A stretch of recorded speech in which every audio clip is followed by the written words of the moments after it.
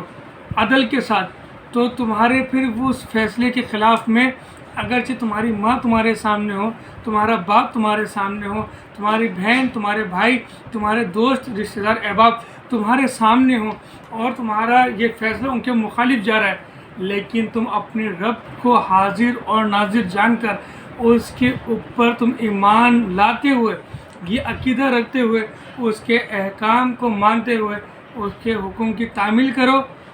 کہ تم ان کے حق میں ان کے مخالف فیصلہ اگر ہوتا ہے تو ہونے دو۔ یہ بات بہت آسان سی ہے، میں اس کو اور واضح کر کے بتانا چاہتا ہوں۔ چھوٹے بچے ہیں تو ظاہر سی بات ہے کچھ باتیں نہیں سمجھ میں آتی اتنی آسانی سے، کہ ابھی ایک بچے نے دیکھا گھر میں کہ ایک طرف خالہ ہے اور ایک طرف ماں ہے، دونوں میں لڑائی ہوئی ہے، اور اس نے اس بات کو دیکھا سمجھتے ہوئے کہ میری ماں اس وقت غلط کر رہی ہے، اور اس وقت یہی بچہ ہے جو اپنے والد صاحب کو یا کسی اور بڑے کو یہ دے سکتا ہے حق کی گواہی کہ اس وقت کیا ہوا تھا۔ تو اس وقت اس بچے کو چاہیے، چونکہ بالغ تو ہو چکا ہے لیکن اتنا شعور رکھتا ہے، تو اس کو یہ چاہیے کہ حق کا ساتھ دے اور عدل کرے، کہ وہ کیا بتائے کہ میں نے دیکھا کہ میری ماں نے غلطی کی ہے، میری خالہ اپنی جگہ حق پر تھی۔ اگر وہ یہ دیکھتا ہے کہ میری ماں ہے اور مجھے اپنی ماں کی سائڈ لینی ہے